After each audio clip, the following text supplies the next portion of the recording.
Hola, soy Antonio Sala. En este vídeo vamos a ver cómo implementar un filtro de partículas con el código de la Control System Toolbox, que por simplicidad lo veremos con la mayoría de opciones por defecto. El modelo es un modelo de un péndulo no lineal, donde aquí tengo la ecuación de estado en tiempo continuo, la fórmula de la derivada del estado en función de x y de u, y la ecuación de salida, que es simplemente coger la primera variable del estado, porque el estado aquí es la posición y velocidad. La discretación de la ecuación de estado, pues la integración de Euler podría ser pues simplemente que el siguiente x es el actual más periodo de muestreo por derivada, o en este caso también por cambiar hemos hecho la integración de punto medio, donde se dice que el estado siguiente es el actual más periodo de muestreo por la derivada en el punto medio a mitad de periodo de muestreo. Primero se hace una estimación de cuál es el estado en ese punto medio, x más ts entre 2 por la derivada ahora, y luego pues se calculan las derivadas en ese punto medio. Bien, pues integrando por punto medio tenemos, por ejemplo, esta ecuación de estado discreto. En simbólico sería esta ecuación de estado. Como veis, pues claro, todo esto del punto medio pues complica las expresiones, pero en fin, para eso está MATLAB. Y si yo hiciera su jacobiano, tendría la linealización de A, y también, por ejemplo, pues el jacobiano respecto a la entrada, pues sería la matriz B del modelo linealizado alrededor de una trayectoria, ¿vale? Aunque realmente solo la A es necesaria en el filtro de Kalman extendido, pero en fin, pues esta es la pinta que tendría la matriz B. Y luego la matriz C es lineal en las salidas y es 1, 0, y la matriz B es 0. Bien, pues ahora vamos a simular el filtro de partículas primero. Entonces, tipo observado particle lo hacemos aquí. Entonces, sí que es verdad que si recordamos cómo programar el resto de observadores, pues claro, hay que darles la ecuación de estado discreto y la ecuación de salida en el Extended Kalman Filter. Además, hay que darle la linealización de la ecuación de estado y de la ecuación de salida. Y entonces, pues con estas matrices linealizadas, el Extended Kalman Filter propaga solo la media, un punto, y luego el Extended Kalman Filter decide él qué sigma points propagar sobre la ecuación de estado y sobre la ecuación de salida. Sin embargo, en el filtro de partículas, tal y como lo han implementado ahora en MATLAB, hay que hacer un bucle for, le dará un montón de partículas y hay que hacer un bucle que simule todas las partículas, y luego la ecuación de salida hay que cambiarla por un bucle que compruebe la probabilidad de una cierta medida y una cierta partícula. Vamos a ver los detalles. PF simula sería el equivalente de la ecuación de estado en concreto. Si lo vemos aquí al final, PF simula, MATLAB me llama a esta señal con un conjunto de partículas, una matriz grande de orden por número de partículas, por ejemplo en este caso n será 2 y número de partículas pues será 300 o 400 o algo así, y entonces bueno pues inicializo nuevas partículas y a cada partícula le creo su sucesor evaluando la ecuación de estado discreto con la partícula j y la entrada u, y añadiéndoles, esto es una simulación partícula por partícula, este random que sería el ruido del proceso. En cuanto a lo que el filtro de partículas me pide, en vez de la ecuación de salida, es una ecuación de probabilidad de una medida dada un estado. Vamos a ver, es esta de aquí. Entonces, me da todas las partículas. Me da también MATLAB evaluar esta función dándome cuál ha sido el valor medido, y yo tendré que dar la probabilidad de cada partícula dada esta medida según la distribución de probabilidad del ruido de medida. En este caso va a ser una distribución normal y pues vamos a ver cómo lo hace. El número de partículas es la segunda de las dimensiones y entonces pues P va a ser un vector de probabilidades que inicializo a 0 simplemente, y ahora la desviación típica del ruido de medida va a ser 0,08.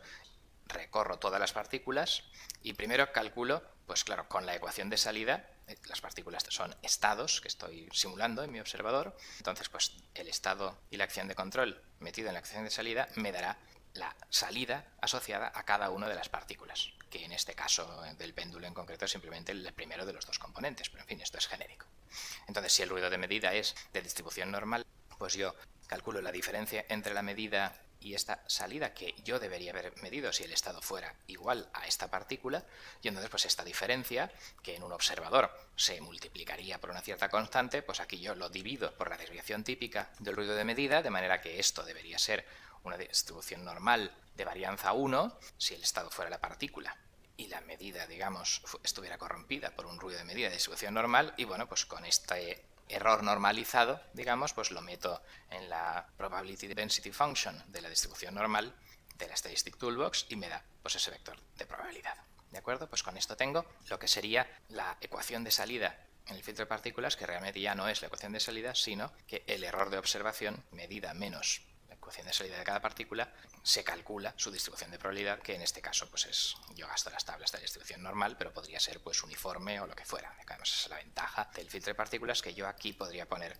la distribución de probabilidad que yo considerara oportuna. ¿De acuerdo? Igual que en el ruido de proceso no tendría por qué ser ruido de proceso de distribución normal, podría ser pues cualquier otro ruido uniforme o incluso 0,1, sino o lo que fuera. Pues entonces, una vez tengo yo montado todo esto, vamos a ver cómo lo simulamos. ¿Vale? Volvemos aquí arriba, he inicializado el observador con esta simulación de la ecuación de estado partícula a partícula, con esta evaluación de la probabilidad del ruido de medida partícula a partícula, ¿vale? Que son funciones que el observador en sí llamará cuando le considere, y entonces pues las condiciones iniciales del observador serán 0,45 pi y velocidad 0, el estado real inicial va a ser este en mi simulación, y entonces pues en el filtro de partículas lo que primero tengo que hacer es inicializar este observador, por ejemplo, tirando al azar 400 partículas, con esta media de la condición inicial del observador y con esta varianza, y entonces pues este código de aquí me hace este plot, donde pues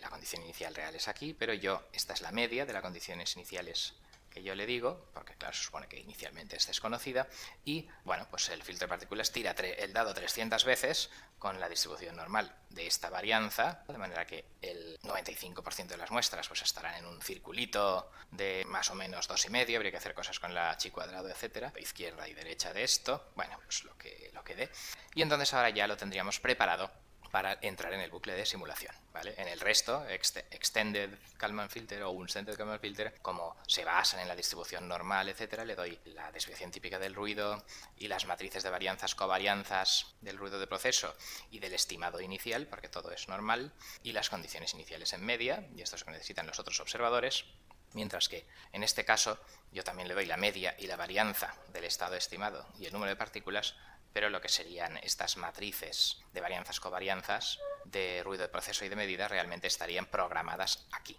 que es lo que hemos hecho nosotros. Pues ya está, ya lo tenemos todo inicializado, y entonces ahora pues si yo genero unos ciertos ruidos de proceso y unos ciertos ruidos de medida conforme a mi modelo y preparo gráficas y eso, pues aquí tengo una entrada a ese péndulo, pues totalmente arbitraria, lo que podéis poner lo que queráis más o menos, y entonces bueno, pues el bucle de un observador va a ser en todos los casos medir, que en el mundo real sería pues efectivamente leer de los sensores, pero aquí es pues suponemos en una situación ideal que la ecuación de salida del proceso real es la misma que de mi modelo, entonces pues en simulación yo evaluaré la ecuación de salida con el estado real y la entrada y le meteré ese ruido de medida, y entonces el observador hará correct incorporando esa medida en la corrección del estado estimado, que en el filtro de partículas dará más peso a las partículas más probables según esta medida. Y luego ya, bueno, esto es hacer gráficas, y lo siguiente será pues simplemente la simulación, que si no estoy ya en la última muestra, pues simular qué pasará en la siguiente muestra. En el caso real será simplemente aplicar la entrada y esperar un periodo de muestreo, y aquí en simulación, pues claro, pues simulamos la ecuación de estado con el estado real y le añadimos el ruido de proceso. Y luego ya pues el paso predict lo que hará es que simulará la ecuación de estado con las partículas que tenga el observador en memoria, les aplicará a cada una de ellas la ecuación de estado, y entonces pues con eso calculará cómo estarán las partículas en el siguiente instante. Claro, hace un remuestreo, etcétera, los detalles no son objeto de este vídeo, pero en fin, pues le pillamos un poco la idea, ¿vale? El correct calcula la probabilidad de cada partícula según la medida y quita las partículas menos probables o les asigna un peso menor, y luego pues el predict, centrándose en las partículas de mayor peso, les aplica la ecuación de estado para predecir lo que tendremos en el estado siguiente. Bueno, pues ya está, con todo eso pues ejecutamos el for y por ejemplo pues tiene un error de 0,51, la norma Frobenius de estados estimados menos las gráficas de los estados reales. Entonces pues por ejemplo esta es la posición real y las medidas obtenidas, y el estimado de la posición que me da este filtro de partículas pues es la línea roja y este intervalo de confianza, y este sería el estimado de la velocidad. Y bueno, pues ya está. Esto de aquí de arriba me dibujaba pues las partículas iniciales, y por ejemplo pues las partículas en el último instante de simulación pues es pues coger la primera posición y ponerla en el eje X, la velocidad ponerla en el eje Y y dibujar en este plot todas las partículas y poner colorcitos, etcétera. Entonces, bueno, pues el estado estimado en posición y velocidad al final es este, y esta es la nube de partículas alrededor de él, y este es el estado real. ¿De acuerdo? Bien, pues esto finaliza esta simulación del filtro de partículas, y ahora simplemente vosotros podéis cambiar y comparar aquí con el filtro de Kalman extendido o filtro de Kalman Unextended sobre el mismo ejemplo para comparar los resultados y los errores que se obtienen, aunque bueno, aquí ya no lo haremos porque eso ha sido objetivo de otros materiales. Bueno, pues con esto finaliza este vídeo. Muchas gracias por vuestra atención.